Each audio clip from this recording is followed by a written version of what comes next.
Bom dia, a graça e a paz do Senhor. Nesse domingo, dia 27 de agosto, aqui na Comunidade Evangélica Unida, estamos nos reunindo e...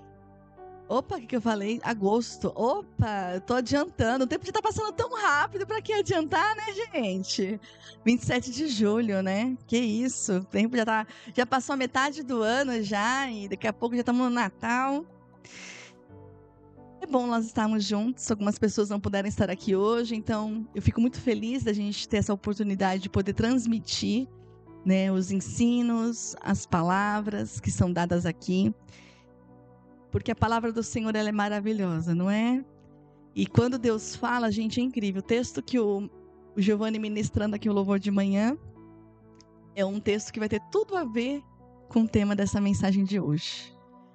E o tema da mensagem é Filhos da Luz.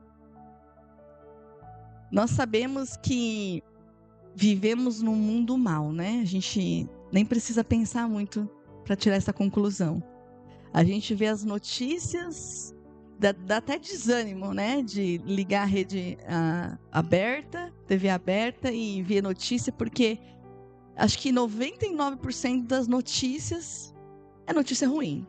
De prática de crimes, pessoas fazendo mal ao próximo, enganando, toda forma de engano, de estelionato, toda forma, né? E cada vez o homem vai se aprimorando na sua maldade. E eu pergunto para você, quem são os filhos da luz? Como ser filho da luz num mundo tão mau, que está tão em trevas, em tanta escuridão?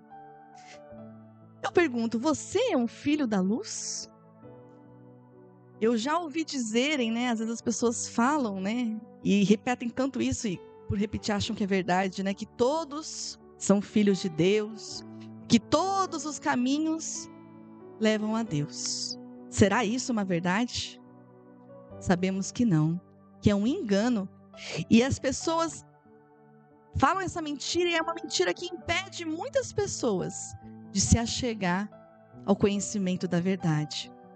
Porque nem todos os homens, todas as pessoas são filhos de Deus e só há um caminho que leva a Deus. Então, através dessa mensagem, nós vamos entender quem são os filhos da luz, quais são as características que dizem que alguém é filho da luz. E aí você vai poder compreender se você é um filho da luz e como viver de modo agradável a Deus, compreendendo a vontade dele na sua vida. Afinal, gente, se a gente for pensar na nossa vida, a nossa vida é muito curta, né? Pensa em a média de vida, 80 anos que está aí. E quantos que estão indo embora tão cedo, né? A nossa vida não se resume a 80 anos, sei lá. Muitos dos privilegiados que chegam aos 100 anos não se resumem aos 100 anos. E a gente tem que aprender a compreender o que está além do que os nossos olhos veem, do que o terreno do mortal. Além disso, toda pessoa que nasce nessa terra é criatura de Deus. É criatura, porque tudo o que existe e que os nossos olhos veem, que é maravilhoso, né? A criação tudo foi obra da criação do Senhor, que do nada fez brotar, fez nascer todas as coisas pelo poder da sua palavra. E é maravilhoso a gente pensar nisso, porque não existia nada. Sabe o que é o vazio? Nada. Não existia nada. E só Deus tem esse poder. É o poder criador. O homem, ele usa o que é criado para transformar. Né? Deus deu inteligência, sabedoria para o homem, desenvolver a tecnologia. O homem não tem ninguém, nem o diabo, nem os anjos, tem o poder criador do soberano Senhor. Então, quando a gente vai ver lá em Gênesis, capítulo 1, a gente percebe o poder criador do Senhor, que é o início da Bíblia. Lá em Gênesis 1, de 1 a 5, diz: no princípio, Deus criou os céus e a terra. Era a terra sem forma e vazia. Trevas cobriam a face do abismo, e o Espírito se movia sobre a face das águas. E disse Deus: haja luz. E houve luz. Deus viu que a luz era boa e separou a luz das trevas. Deus chamou a luz de dia e as trevas chamou noite. Passaram-se a tarde e a manhã. Esse foi o primeiro dia. Gente, é magnífico pensar o modo como tudo foi criado. Deus, sabemos que Deus, Ele quer se revelar ao homem. É por isso que Ele nos deu a sua palavra. E quando Ele trata aqui desse princípio, Ele trata aqui das origens, a gente não consegue ver todos os detalhes, né? Ele não revelou todos os detalhes. Porque a gente fica pensando, será que os dinossauros existiram? Cadê a história dos dinossauros? Caiu um cometa que destruiu tudo, a Terra foi destruída e foi recriada? Será que tem alienígena aí? Será que a queda de Lúcifer, um anjo que era de luz, afetou a Terra? Né? São tantos detalhes, Deus não revelou. O que Deus deixou para nós aqui é um plano de referência, uma base adequada para o nosso conhecimento dele e de nossa origem. O que não foi revelado, a gente um dia vai descobrir com ele. Mas o que foi revelado, a gente tem que compreender. E aí é o que foi revelado que a gente vai, destrinchar. E aqui mostra qual que era a condição da terra no seu estado inicial. A terra aqui, ela é utilizada na origem, no original, no hebraico, uma expressão que é Eretz. E-R-E-T-S, Eretz, que significa porção seca do planeta. Ou seja, o continente como ele era no seu início primordial, que os historiadores chamam de Pangeia, que depois do dilúvio se separou e formou os continentes. Então vemos aqui em Gênesis 1, nesse início, a descrição do estado inicial da terra. E qual que era o estado da terra? Sem forma, vazia e coberta por trevas. Profundas trevas. Então aqui você vê um estado sem organização, mas que em breve ficaria organizado pela atuação de Deus. E a razão da existência das trevas é simples. Deus ainda não havia criado a luz. Certo? E quando a gente pensa aqui, o texto fala, face do abismo, que as trevas cobriam a face do abismo. Que abismo é esse, gente? É só você pensar, aqui a ideia é de profundeza. É como se você estivesse, para você imaginar, dentro de um poço. Imagine-se dentro de um poço com milhões de quilômetros de diâmetro, a boca dele milhões de quilômetros de diâmetro e bilhões de quilômetros de profundidade. E você está dentro desse poço, em completa escuridão. Você não consegue nem ver as bordas, nem ouvir o fundo, de universo, isso, na escuridão. Então, esse é o exato significado de trevas sobre a face do abismo, Tudo cobria as trevas. E nesse estado inicial, nós começamos a ver a atuação do Senhor. Porque diz aqui que o Espírito de Deus se movia sobre a face das águas. Olha que interessante, porque até os cientistas falam que no início do universo é comprovado que existia água. E água é uma molécula, composta de 2 átomos de hidrogênio, H2O, e um átomo de oxigênio. É a molécula mais abundante do universo, água. Então aqui é bem interessante isso, porque tanto a Bíblia quanto a ciência mencionam a existência da água, né? No início, nos primórdios do universo. E aqui quando diz que o Espírito, a expressão aqui usada, né? O Espírito se movia, né? Ou pairava sobre a face das águas, o que significa isso? Aqui o termo no original, no hebraico, é rafá. É um verbo, rafá. Né? Nesse pairar, rafá, que aqui é utilizado para descrever a ação do Espírito de Deus. E ele não é, e aqui o rafá, ele é acompanhado de outro verbo no hebraico, que é o piel, que ele dá uma ênfase no rafá, que significa pairar suavemente. Então o Espírito de Deus pairava suavemente. E essa expressão, esses dois verbos, eles são usados na Bíblia 2 vezes apenas. Aqui em Gênesis, em outro texto de Isaías, que fala que a águia cobre o seu ninho e cobre os seus filhotes. Então aqui, o sentido de pairar é como se Deus estivesse chocando a terra. Pairar suavemente sobre a terra vazia. Em seu estado inicial, é como se Deus estivesse chocando-a para o que haveria de vir. A expressão aqui, chocar, é cobrir, aquecer os ovos, né? Como a galinha faz, que é preciso calor, né?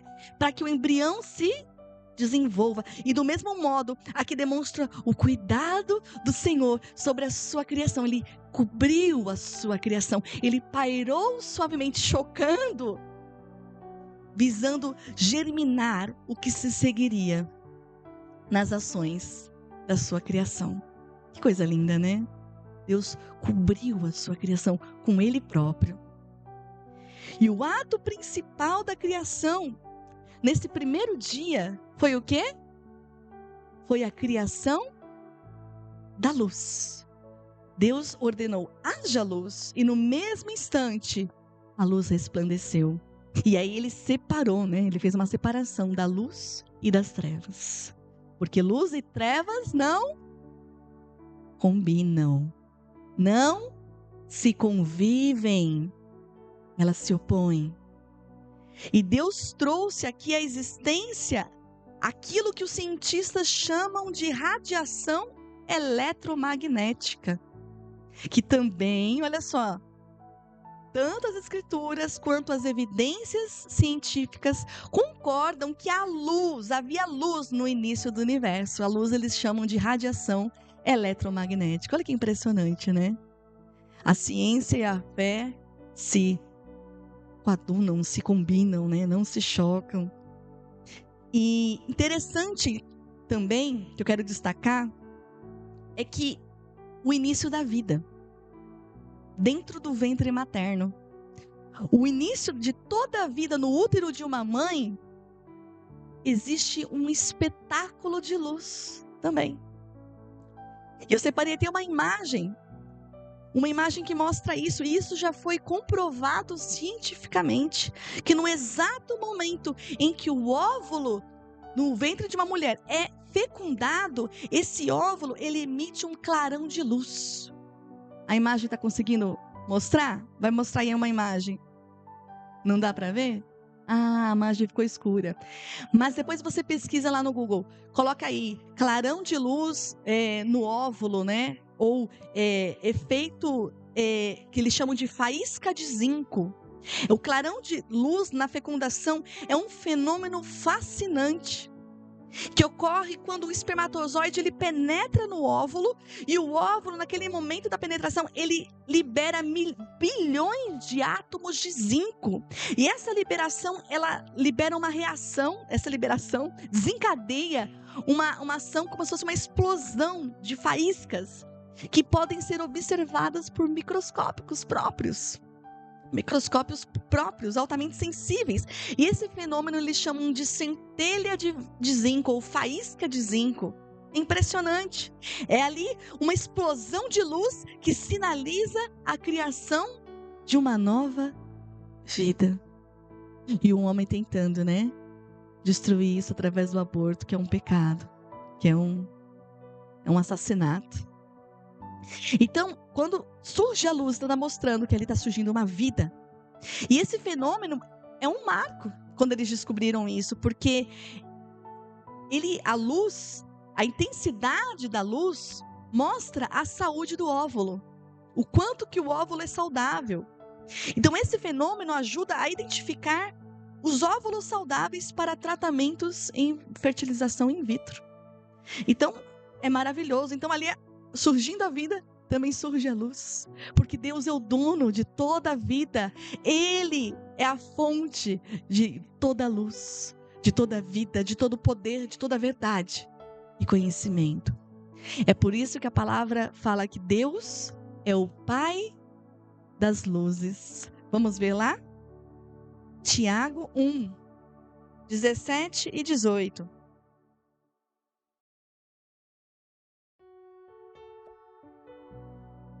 Tiago 1, 17 e 18 diz assim: toda boa dádiva e todo dom perfeito vem do alto, descendo do Pai das luzes, que não muda como sombras inconstantes. Por sua decisão, Ele nos gerou pela palavra da verdade, para que sejamos como que os primeiros frutos de tudo o que Ele criou. O homem é a obra-prima da criação do Senhor. Quando Deus fez um homem com muito amor. É a primícia da sua criação. Então aqui diz que Deus, o Pai das luzes, Ele é constante em sua palavra, né? Ele não muda como sombras inconstantes. Ele é constante no seu caráter, na sua santidade, na sua fidelidade. Então Deus, Ele é digno de toda a nossa confiança, de toda a nossa admiração. E Ele, por sua decisão, Ele decidiu, diz que por sua decisão Ele nos gerou pela palavra da verdade, para que fôssemos primícias da sua criação. Sim, aqui Ele está descrevendo a nova criatura. Perceba que a nova criatura, se é nova, é porque não é uma criatura comum. É uma nova criatura, é um novo nascimento, uma nova criação.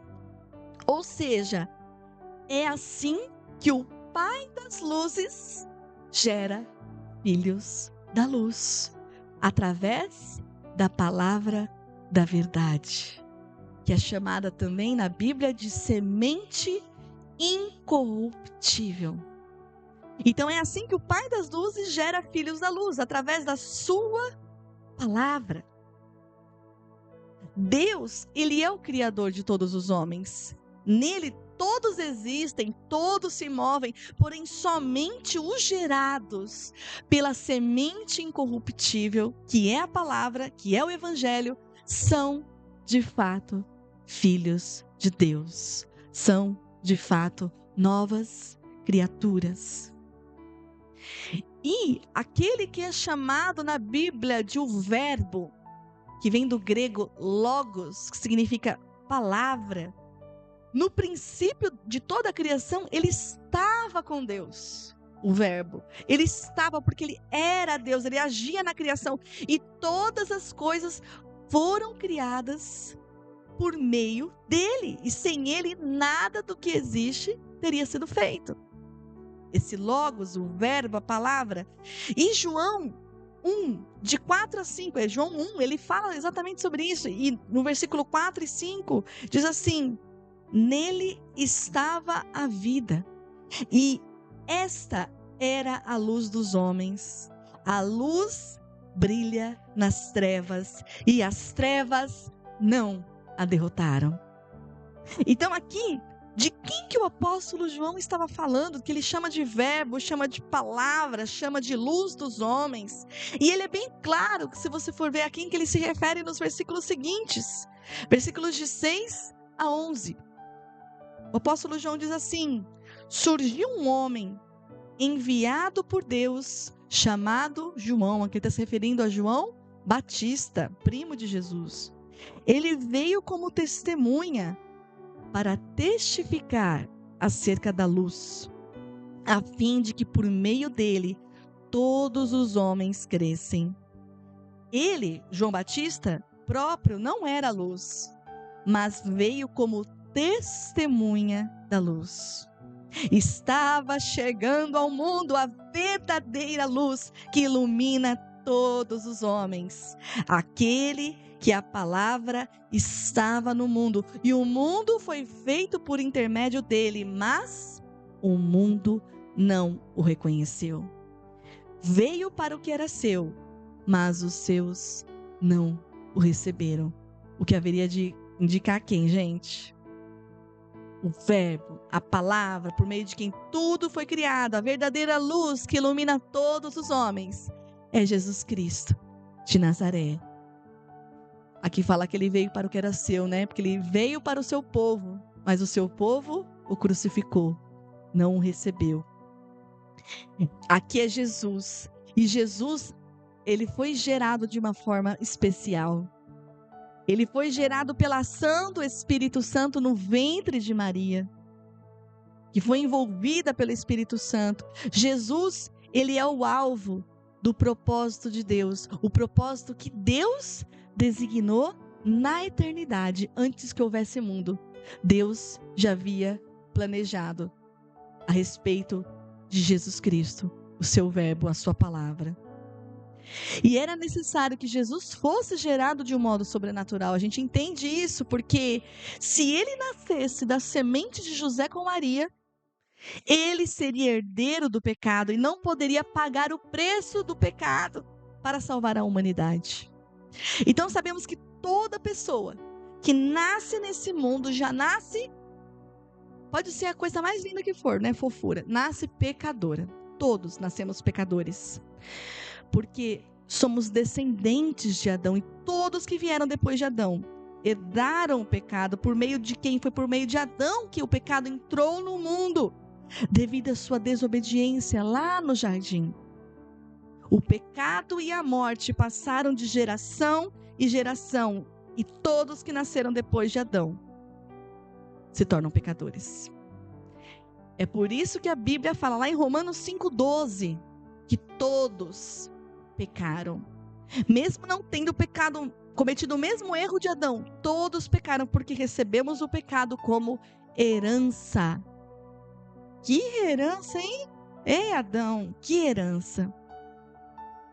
E o que de início parece injusto, né? Poxa, eu não estava ali naquele jardim, não fui eu que comia o fruto proibido, não fui eu que desobedeci a Deus. O que parece injusto, Jesus vem para reverter esse quadro. E ao introduzir o seu Filho unigênito no mundo, Deus tinha somente um filho. E é por isso que lá em João 1,14 diz Filho unigênito, né? O único filho que foi obediente até a morte de cruz, aquele que era puro, aquele que era sem pecado, pagou o preço do pecado e ao terceiro dia ressurgiu dos mortos. E quando Jesus ressurge dos mortos, ele traz muitos filhos à glória de Deus, tornando-se o primogênito dentre muitos irmãos, como Romanos 8,29. Olha só, o autor de Romanos, o livro de Romanos em si é um livro maravilhoso, cheio de ensinos muito profundos. E o apóstolo Paulo diz aqui em Romanos 5, 17 e 19, que vai explicar sobre isso que eu falei. Da substituição do ato de desobediência pelo ato de obediência. Romanos 5, 17 a 19. Diz assim: se pela transgressão de um só a morte reinou por meio dele, muito mais aqueles que recebem de Deus a imensa provisão da graça e a dádiva da justiça reinarão em vida por meio de um único homem, Jesus Cristo. Consequentemente, assim como uma só transgressão resultou na condenação de todos os homens, assim também um só ato de justiça resultou na justificação que traz vida a todos os homens.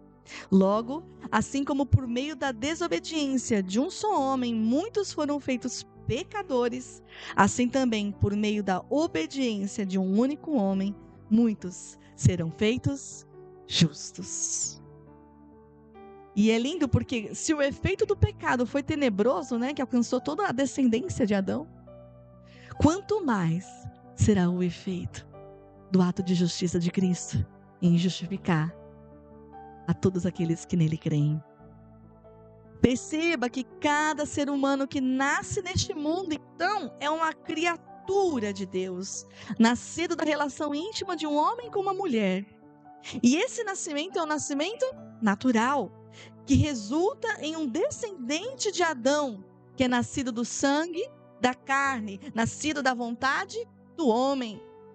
E para então ser filho de Deus, é necessário um novo nascimento. É por isso que Jesus fala que é necessário nascer de novo, quando ele falou com Nicodemos, e Nicodemos não entendeu. Porque para ele já era salvo por ser descendente de Abraão.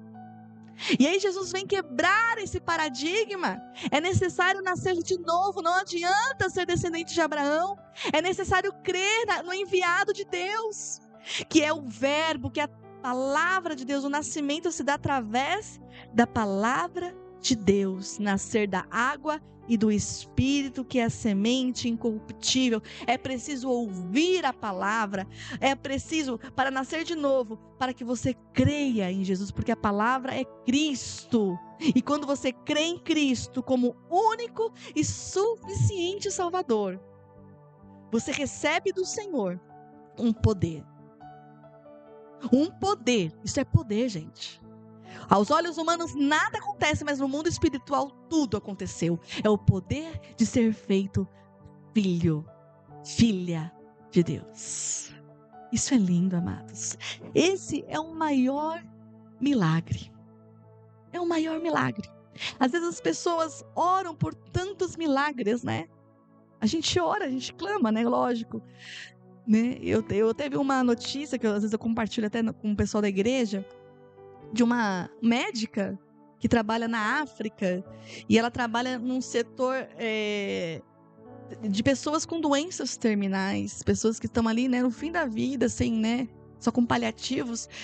E essas pessoas, às vezes, elas têm alguns momentos que elas relatam, né, ter visto Jesus, ter visto uma luz, né, e elas acordam falando. E eu achei lindo do relato dessa médica, que assim, por tudo que ela viu, né, ela é cristã, ela diz assim, mas o maior milagre que tem não é a cura de uma pessoa, porque às vezes a gente ora, a cura não vem, a pessoa se vai, né, como já aconteceu aqui, como já aconteceu com o meu precioso pai. Mas o maior milagre, amados, é a salvação. Porque a doença pode acabar com o nosso corpo, o ladrão pode matar, acabar com o nosso corpo, mas a nossa alma, amados, ninguém vai roubar, ninguém vai matar, não vai acabar aqui. Isso é o mais precioso que nós temos, é a nossa salvação, é ser filho de Deus. Ninguém, o diabo, ninguém. É por isso, gente, que o diabo odeia tanto o homem. É por isso que o diabo tenta roubar a alma do homem. E nós, como filhos da luz, somos atentos a isso.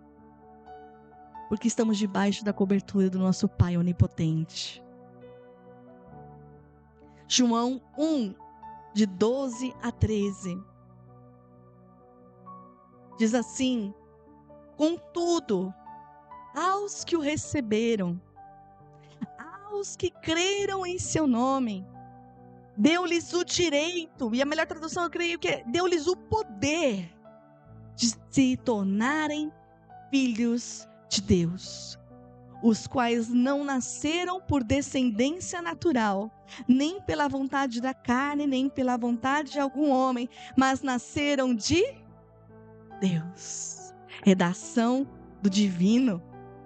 Esse é um nascimento, amados, espiritual, que todo homem precisa experimentar para alcançar a salvação e o livramento da condenação que paira sobre todos os homens. Então, crer em Jesus é crer na verdade do Evangelho. O Evangelho que se fundamenta na pessoa de Cristo, de Gênesis a Apocalipse. O foco do Evangelho é Cristo. Os profetas anunciaram, a lei anunciou, os profetas anunciaram, os salmos anunciaram. E os discípulos viram o cumprimento, os discípulos de Cristo, a vinda do Messias. Olha só, Romanos 10, de 9 a 11. Romanos 10, de 9 a 11 diz assim: se você confessar com a sua boca que Jesus é o Senhor e crer em seu coração que Deus o ressuscitou dentre os mortos, será salvo. Gente, a Bíblia não poderia ser mais clara.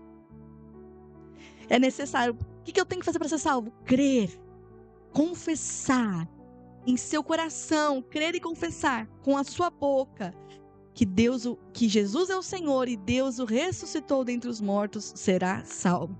Pois com o coração se crê para a justiça e com a boca se confessa para a salvação. Como diz a Escritura, todo que nele confia jamais será envergonhado. Jamais. Jamais. Jamais será envergonhado quem nele confia. Jamais. E Jesus mesmo disse, quando ele falava ao povo, né? Ele falou 2 vezes, eu vou enfatizar 2 textos que ele disse isso. Na primeira vez que eu vou citar aqui, o primeiro versículo, foi logo depois daquele episódio da mulher adúltera, né? Que os homens lá cheios de si, cheios da lei, eram cumpridores da lei, olharam aquela mulher adúltera. Engraçado, por que não buscaram um homem também, né? Porque a lei falava que era o homem e a mulher que tinham que ser apedrejados. Mas foram atrás da mulher, né? O que mostrava que a sociedade da época, né? Muito patriarcal. Ainda tem, né? Muitos resquícios ainda. E eles vêm, né? Com toda a sua justiça própria para apedrejar aquela mulher desesperada ali aos pés. E Jesus vai lá, Jesus com a sua calma, né? Atire a primeira pedra, aquele que não tem pecado algum. Aí todo mundo ficou meio chocado. E um por um foi deixando as pedras, né? E Jesus conversa com aquela mulher: olha, vá em paz, não peque mais. Aí ele olha para o povo, aí é que ele diz isso. Ele olha para o povo e diz assim, João 8:12. Ele diz: eu sou a luz do mundo. Quem me segue nunca andará em trevas, mas terá a luz da vida. Então o que Jesus veio dizer justamente: olha, vocês estão tão apegados à lei, às regrinhas da lei, mas eu sou o cumprimento da lei. Eu sou a luz do mundo. E quem me segue não dará mais em trevas, não terá mais condenação, não terá mais o peso da culpa, o peso do pecado. E no outro texto que Jesus também falou sobre isso, foi no texto de João 9, no capítulo seguinte, versículo 5, que foi quando eles estavam ali diante de um cego de nascença e começou uma discussão se aquele cego ele estava naquela condição por causa dos pecados do pai ou por causa do pecado dele. Ficou aquela discussão, né? Por que ele é assim, né? É um karma, né? E aí ficou aquela discussão. E aí Jesus, antes de Jesus operar a cura naquele cego de nascença, né? Que ele vai fazer o milagre. Antes disso ele fala: enquanto estou no mundo, sou a luz do mundo. Então, amados, perceba, né? Eu quero frisar essa parte. Enquanto estou no mundo, sou a luz do mundo. Os filhos de Deus, os seguidores de Jesus, também são designados na palavra como filhos da luz. E os apóstolos recomendam aos cristãos que enquanto estão nesse mundo, andem como filhos da luz, como filhos de Deus. Vamos ler lá, Efésios, a carta de Paulo à igreja de Éfeso. Efésios 5, de 8 a 10. Repare o que diz esse texto.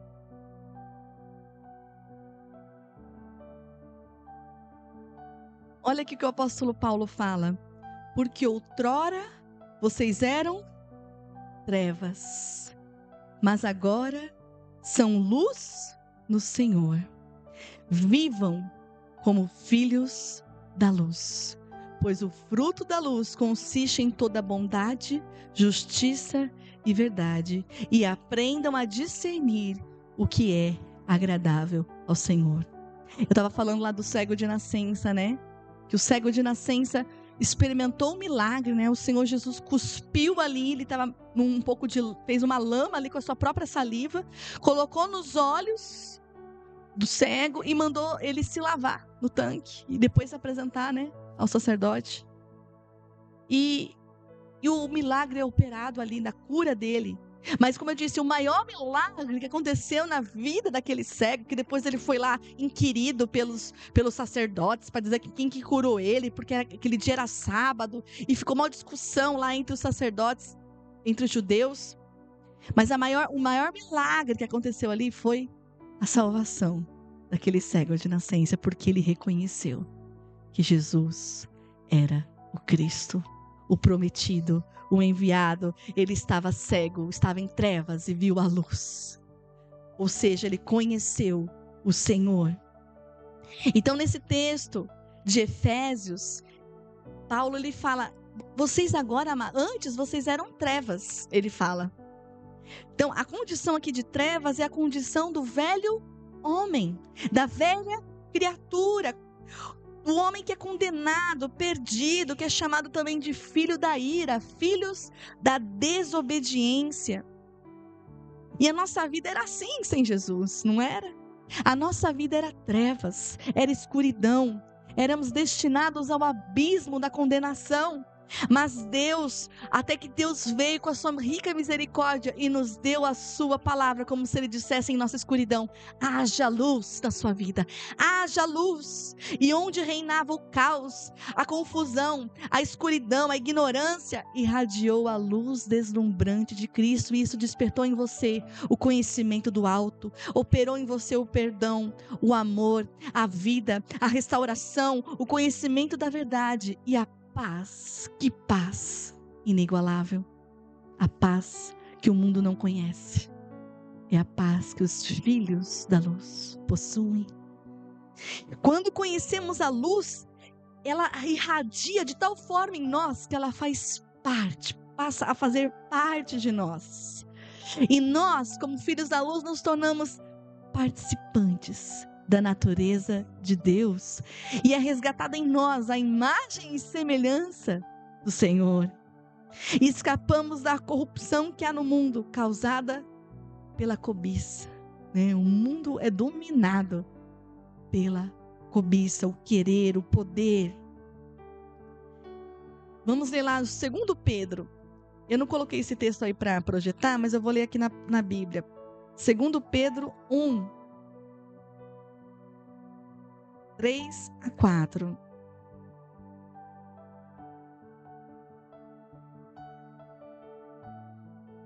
Diz assim, 2 Pedro 1, 3 e 4.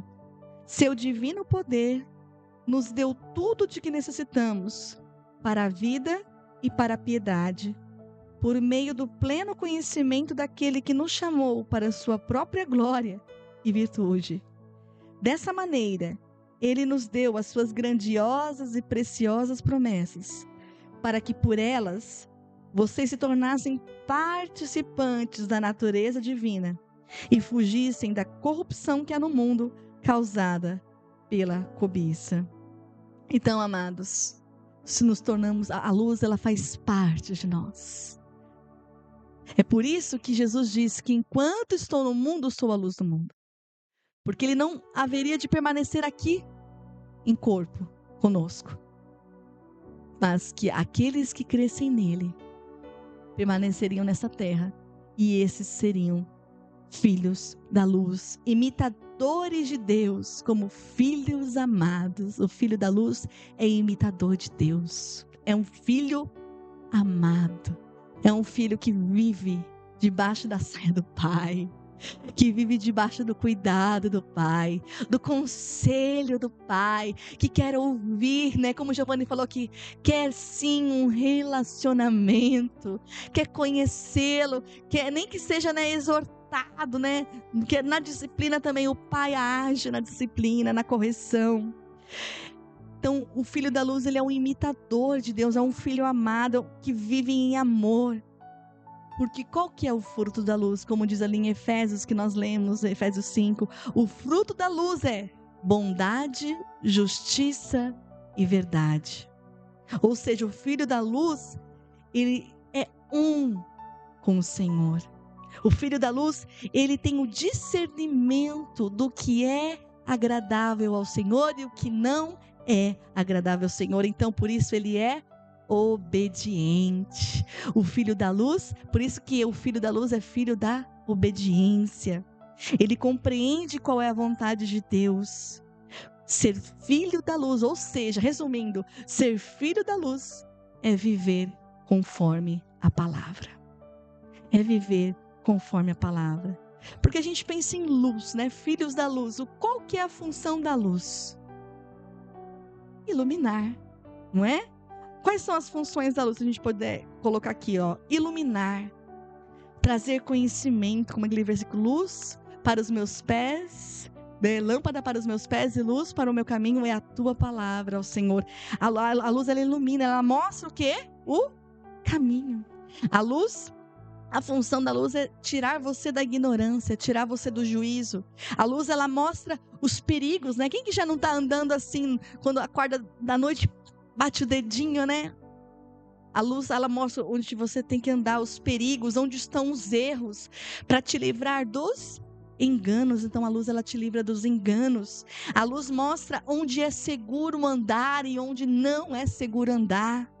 A luz, ela revela quem nós somos, a nossa identidade em Cristo. A luz mostra onde estamos e para onde vamos. A vida eterna, a nossa eternidade. Então, todos os que creem em Cristo são feitos filhos da luz. Então, a palavra chama também de despenseiros de Deus. Olha que expressão interessante. Eu fui tentar descobrir, né? Despenseiros de Deus é o texto de 1 Coríntios 4, 1 a 2. Eu não coloquei para projetar, mas depois você marca aí para você ler. 1 Coríntios 4, de 1 a 2.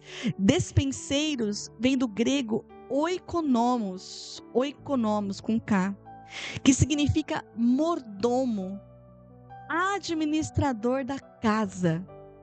Pensa naquelas casas grandes, né? Que tem aquele homem elegante que abre a porta, é o mordomo, né? O filho de Deus é um mordomo. Alfred, né? O filho de Deus é um mordomo, né? Por quê? Por que mordomo? Porque ele recebe a responsabilidade, né, o mordomo, de cuidar dos bens de outra pessoa, seguindo que as instruções do dono, do proprietário. Então, ser um dispenseiro de Deus envolve a responsabilidade e a fidelidade em administrar tudo o que nos foi confiado. E não é pouco, porque a quem muito lhe é dado, muito lhe será cobrado. Então, dispenseiro, o filho da luz, ele administra bem os seus dons e talentos. Ele administra bem tudo o que ele tem para glorificar por meio da sua vida a Jesus. Então é por isso que também os filhos da luz são chamados servos de Cristo. Eu assisti um tempo atrás um filme que eu até recomendo. É um filme de terror. Você lembra o nome, amor, do filme? É um filme que a gente assistiu. Aquele filme de terror. É um filme que eu esqueci agora o nome dele. Começa com N. Depois o pessoal vai pesquisar no Google aí pra eu falar. É um filme que eu assisti há um tempo atrás, que fala de um preso no corredor da morte. E esse preso, ele tem que receber a visita de um psicólogo, um psiquiatra. E esse psiquiatra, ele tem que dar um laudo, né, médico, para mostrar que aquele homem é são. Porque se ele não for são, ele não pode ser morto no corredor da morte. Se ele não for são.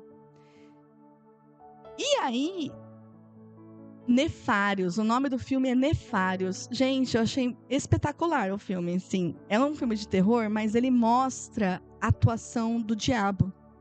E esse prisioneiro, ele é um homem que está dominado pelo diabo, por um demônio. E fica todo um diálogo, ele tentando manipular o psiquiatra. Gente, é bem interessante. E ele mostra o agir do diabo. Que às vezes parece tão óbvio, né? Para quem conhece a palavra e tal, mas é assim que o diabo faz. E uma das coisas que ele destaca, ele quer desprezar essa expressão servos de Cristo, porque ele fala assim, ele chama de marceneiro, né? Jesus de marceneiro, chama Jesus de carpinteiro, ele chama no filme. E aí ele fala, você fala que eles falam que são libertos, mas na verdade eles são escravos dele, né? Então, olha só, a ênfase do diabo sempre distorcendo a palavra, né? Eu falei desse filme justamente para destacar sobre servos de Cristo, né? Mas não é ruim ser servo de Cristo, é muito bom ser servo de Cristo. Porque quando a gente é servo de Cristo, a gente recebe as bênçãos mais lindas celestiais, o conhecimento do alto, ser um com ele, né? E eu destaquei isso daí porque o diabo, ele tenta reverter isso, desprezar a palavra, desprezar aquilo que Deus tem para nós, e fazer com que o homem despreze o que Deus tem para nós. Porque o diabo mesmo, Lúcifer, ele era um anjo de luz, e ele perdeu toda a sua luz, se tornou um anjo da morte, anjo, né, das trevas, o príncipe das trevas, o príncipe deste mundo, que domina nesse mundo, porque ele foi colocado, lá em Ezequiel, Isaías fala que ele foi colocado como guardião do jardim. E quando ele era um guardião do jardim, ele vislumbrou o propósito eterno de Deus, mas não compreendeu qual era o propósito eterno de Deus. Mas ele quis aquilo lá para ele. Ele quis usurpar, tentou usar a função dele como guardião do jardim para poder tomar uma posição acima dos anjos. E convence, de fato, 1/3 dos anjos. Então você percebe que ele perde toda a sua luz porque ele se afasta de Deus e se rebela. Ainda que ele nem tivesse nenhuma chance, né? Não tinha uma chance de competir com Deus. Mas ele se rebela, né? Ele convence os anjos. Ele perde toda a sua beleza, toda, né, a sua grandeza que ele tinha como anjo de luz. E se volta contra o homem, porque o objetivo do diabo é destruir um homem, afastar o homem, condenar o homem no mesmo fim que ele teve. Amados, e como filhos da luz, nós somos atentos a isso. Nós somos servos de Cristo, encarregados dos mistérios de Deus. Mistérios, ou seja, nem todo mundo, é algo que é revelado só a quem busca e quem o conhece. E o que se requer dos filhos da luz é que sejam fiéis. 1 Coríntios 4, de 1 a 2. E agora eu quero falar de 1 Pedro 4, 10. Eu acho que eu vou terminar por aqui. E aí, na semana que vem, eu continuo. Eu vou só destacar essa parte aqui agora. 2 versículos. 1 Pedro 4, 10 diz: cada um exerça o dom que recebeu para servir os outros, administrando fielmente a graça de Deus em suas múltiplas formas. É lindo aqui ver o texto de 1 Pedro, porque fala exatamente a função do filho da luz. Ele não guarda para si a luz. O filho da luz, ele está pronto para servir os outros. Por isso que ele é um servo de Cristo. Ele faz como Cristo fez. Ele serve os outros, administrando fielmente. Ou seja, o que é a expressão administrando, né? A expressão do dispenseiro de Deus, do fiel mordomo, né? Ele administra fielmente a graça de Deus em suas múltiplas formas. Então é por isso que quando os filhos da luz abrem a boca para anunciar o evangelho, os filhos da luz fazem com que a luz brilhe sobre todos os homens. Isaías 58:10. Eu vou terminar com esse texto hoje. Diz assim, Isaías 58:10. Se abrires a tua boca ao faminto e fartares a alma aflita, então a tua luz nascerá das trevas e a tua escuridão será como o meio-dia. Que a luz do Senhor brilhe sobre a tua vida. Onde há trevas, eu declaro, haja luz. Aonde há medo, eu declaro, haja amor. Porque o amor lança fora todo medo. Aonde há enfermidade, haja vida. Onde há morte, haja vida. Eu declaro, onde há caos, confusão, ignorância, haja luz. Que a luz irradie sobre a sua vida. Traga paz. A paz que você não encontra em nenhum outro lugar. A paz que só o nosso Senhor pode dar. Brilhe sobre você. Amém? E na semana que vem, eu trarei continuidade a essa mensagem do Filhos da Luz. Deus abençoe sua vida.